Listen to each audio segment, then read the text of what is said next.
સમાચારની શરૂઆત કરીએ તો મહત્વપૂર્ણ સમાચાર સામે આવી રહ્યા છે। ગુજરાત બીજેપીના નેતાઓ ગજવશે ચૂંટણી સભાઓ। તો ભાજપના નેતા ચૂંટણી સભા ગજવશે, અન્ય રાજ્યોમાં જઈ અને ચૂંટણી સભા ગજવશે। તો 30 થી 35 સિનિયર નેતાઓ અન્ય રાજ્યોમાં જશે અને ચૂંટણી સભા ગજવશે।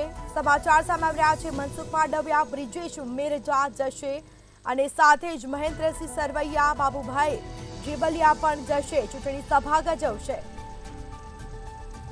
તો વધુ વિગતો સાથે મેહુલ દુધરેજ આપણી સાથે લાઈવ જોડાઈ ગયા છે। જી, ગુજરાતના ભાજપના નેતાઓ ચૂંટણી સભા ગજવવાના છે અને રાજ્યોમાં જઈને શું માહિતી?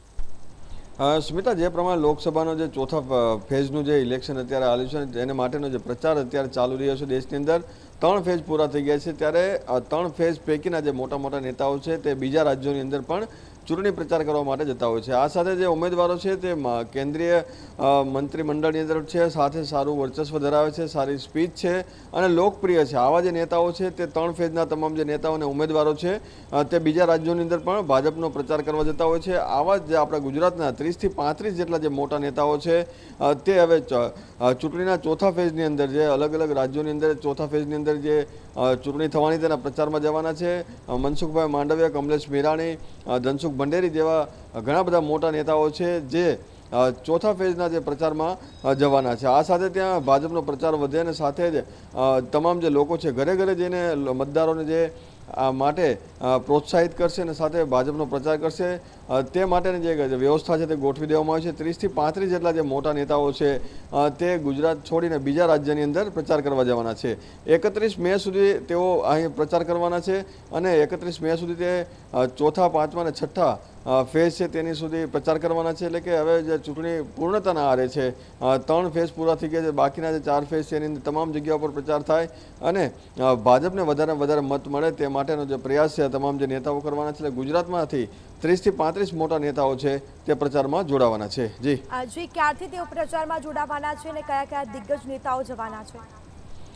જે પ્રમાણે કેન્દ્રીય આરોગ્ય મંત્રી મનસુખભાઈ માંડવિયા છે, ધનસુખ ભંડેરી છે, કમલેશ મીરાણી છે અને સાથે સૌરાષ્ટ્રના જે મોટા નેતાઓ છે તે પણ જવાના છે। ઉત્તર ગુજરાતની અંદરથી પણ જે મોટા નેતાઓ છે તે પણ જે પ્રચારની અંદર જવાના છે। અને સૌથી મહત્વની વાત એ છે કે જે ઉમેદવારો જે છે તેઓ પણ જે અલગ અલગ જગ્યાએ તે પ્રચાર કરવાના છે અને સાથે જે ત્રીજા ફેઝની હોય, બીજા ફેઝની હોય, આ તમામ દરમિયાન કેવા પ્રકારની કામગીરી રહી અને સાથે જ તેનું નિરીક્ષણ જે પણ છે તે પણ કરવાના છે। એટલે કે તમામ જે માઇક્રો લેવલનું પ્લાનિંગ છે, સાથે તમામ જે લોકોનો જે ઉપયોગ જે છે પ્રોપર થઈ શકે અને સાથે જ તમામ જે ઉમેદવારો છે, જે મોટા નેતાઓ છે તેઓ પણ સ્ટાર પ્રચારકોની સાથે જઈ અને પ્રચાર કરવાના છે। એટલે કે મતદાન વધે તે સૌથી મહત્વનો જે ભાગ છે કે મતદાન વધારે થાય તે માટેનો પ્રયાસ છે તે આ તમામ જે નેતાઓ કરવાના છે અને 31 મે સુધી આ પ્રચારની અંદર જોડાવાના છે। જી બિલકુલથી તમામ જાણકારી આપવા બદલ આપનો આભાર। તો ગુજરાત ભાજપના નેતાઓ ગજવશે ચૂંટણી સભાઓ, અન્ય રાજ્યોમાં જઈ અને ચૂંટણી સભા ગજવવાના છે અને 30 થી 35 સિનિયર નેતાઓ અન્ય રાજ્યોમાં જશે, દિગ્ગજ નેતાઓ જવાના છે, જેમાં મનસુખ માંડવિયા, બ્રિજેશ મેરજા જશે અને સાથે જ ધનસુખ ભંડારી અને કમલેશ મીરાણી સહિતના દિગ્ગજ નેતાઓ જવાના છે। ચૂંટણી પ્રચાર પૂર્ણ થયા બાદ 31 મેના રોજ તેઓ પરત ફરશે।